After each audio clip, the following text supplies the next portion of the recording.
I'm just going to pose this question to you. If you had the choice of hiring Gareth Southgate and Steve Holland as your new management team for a Premier League football club, or Eric Ten Hag, who would you choose? Gareth and Steve. Why? Well, I know them. I think they've come a long way, the pair of them. They've got a great partnership. I think what they've achieved at England, the way he's managed players, big players, I think has evolved into a very, very intelligent football manager. And with Steve by his side, I think they'd do a great job at a big club. Do you think that it's a sort of a shame that actually big clubs in this country haven't shown that they respect what he's achieved at England by trying to hire him? Well, we don't know they haven't, I suppose. We could say that. We don't know what conversations have gone on behind closed doors. I'm sure if there was any, Gareth's not the type to let it out. But, yeah, a little bit surprised he's not been thrown in the hat of a few of the jobs that have come up. Okay. But there's time, yeah. He's not an old man. As a out Manchester United fan, if I said to you the new manager of Manchester United is Gareth Southgate, what would you say? I'd probably go and hide under a desk somewhere and wonder what on earth is going on. That is hard. Are you telling me that Gareth Southgate is capable of getting Manchester United back to where they want to be? Are you telling me that he can compete with Pep Guardiola, Jurgen Klopp, Thomas Tuchel? No chance. Because we haven't got much time. Let me ask you a question. Are you telling me that Eric Ten Hag definitely can?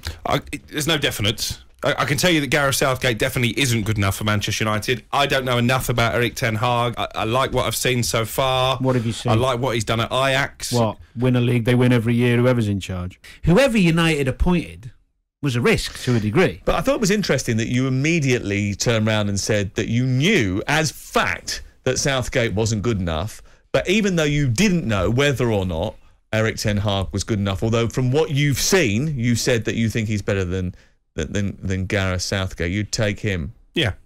I think you what look have you seen? Well, the fact he took Ajax to a Champions League semi-final. Yeah, he's quite lucky with the golden generation of young players that he had come through.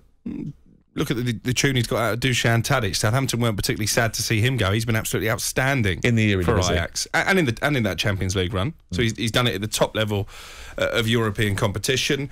He clearly has the respect of the players. I'm not saying that Gareth Southgate doesn't have the respect of the England players. Danny's stick to beat Ten Hag is that he hasn't managed big egos. It will be a test. I'm not saying he won't walking succeed into that Manchester United dressing room. I don't think Danny used it as a stick to beat Ten Hag. No. You were just promoting Gareth's abilities, weren't you? No, I'm saying if you look at who's Gareth Southgate beaten in his England career? Let's be honest. You look at the two tournaments they've gone deep into. Yeah, the draw has been extremely favourable on both occasions. You could pick apart both appointments. Germany, Spain. No, hold on. Germany at their lowest ebb in recent times. But international football and club football is very different. Spain in the Nations League, which by Kevin De Bruyne's own admission is a glorified friendly tournament. In those two tournaments, they beat a bad Germany side. What we're talking about a lot is on the pitch here.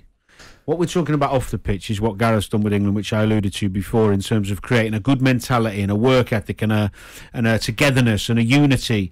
And the senior big stars of that England side have come together under him, and there seems to be a real belief, which is his man management skills have come to. And I think he talks brilliantly. I think there's been a real emphasis of off the field stuff that's helped on the field stuff, and I think he's done that really, really well. Now, if he was a penalty shootout away from winning the Euros, irrelevant at the draw and how you get there. Avram Grant was a penalty shootout away from winning the Champions League. I wouldn't want him at Manchester United either. No, but you're using an extreme example. What I'm saying is, over a period of time, Gareth has taken an England squad that was a little bit it's disjointed to a degree. It certainly didn't have the following of the nation. Correct. The country had fallen out of love with them. In the first game that he was in charge of, they were throwing paper airplanes onto the pitch. So the reason I'm using that as an example is because what United need now isn't all about on the pitch.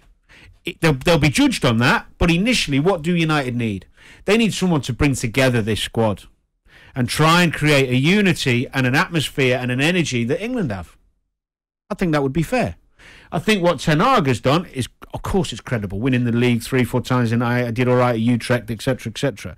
But he's not managed big players at a big club, so we don't know how he's going to deal with that pressure. Every part of his life is going to be magnified, whether he goes to the wrong shop at the wrong time, whether he drives the wrong car into the wrong... everything he does is now going to be talked about. And also, the transition from the Eredivisie over to the Premier League is not necessarily a path that has been well trodden before. Correct. What, in terms of players or managers? Well, both. Ruud van Nistelrooy didn't do too badly. Well, managers. What did Van Gaal do? Van Gaal's got more experience than any of them, and he failed. He won a cup. Well, but are you seriously telling me that one of, if not the biggest club in the world, need a cheerleader? No, but what I'm saying is that there are elements of what United need that he's very good at, and you're saying he's not no proof because you're basing it on what someone's won. Winning 3 leagues in a Eredivisie, not that difficult if you got half a loaf in your head and you're manager of Ajax. You just carry on what the good work's been done. I remember the reaction of the nation when Gareth Southgate was catapulted into a job that his CV probably wasn't worthy of. Yeah. When he got the England job, obviously under strange circumstances. I think he's overachieved in terms of his ability. I don't think he's overachieved with the ability of the players that he has at his disposal. And you're talking about big egos. This is not an England team that's full of big egos. But quite the opposite. But you're missing a couple of factors, aren't you? The fact is that actually England don't have a wonderful group of players. They have a very good group of players, especially in the forward areas. But actually there are serious deficiencies, especially in that back division, which is why he's had to make bold decisions about playing people out of position, like Kieran Trippier playing on the left-hand side in certain games in order to protect and cover up for some of the deficiencies that they've had in other areas. Are we airbrushing what Gareth Southgate did or didn't do at Middlesbrough? Well, that was 15 Are we forgetting years ago. about that? That was 15 years ago. That was his last club job. It was 15 years ago. What were you doing 15 That was his years last ago? club job. There was a reason that he didn't get another one. You were getting banned from the Portsmouth training ground. So do we forget about that? It's a fair point. Or do we bring that up as a reason not for you to speak to people of interest? I think it's an interesting topic, more about the fact, will Gareth ever be talked about? No. As somebody, not United even, but as in a high profile Premier League club. Should he and would he be talked about? Well, yes, the answer is yes, he should be. It's very easy to turn around and say what people can't do, and rather than appreciate what they have done, if you look in detail at it and go into it in more intrinsic detail, because it's very easy to broad brushstroke and say someone won't achieve something, because very few people actually do achieve something. I mean, you can start out at a tournament, I can tell you 10 teams that won't win the World Cup. It's an easier thing to do than telling you. You love that narrative. If Newcastle sacked Eddie Howe, would Gareth Southgate be a contender to take them to the next level, European football, Champions League qualification? You know the answer. No, probably not. But should he be? Yeah. Jim White and Simon Jordan. Monday to Friday mornings from 10 on AM, on DAB, via the talkSPORT app and on your smart speaker. talkSPORT.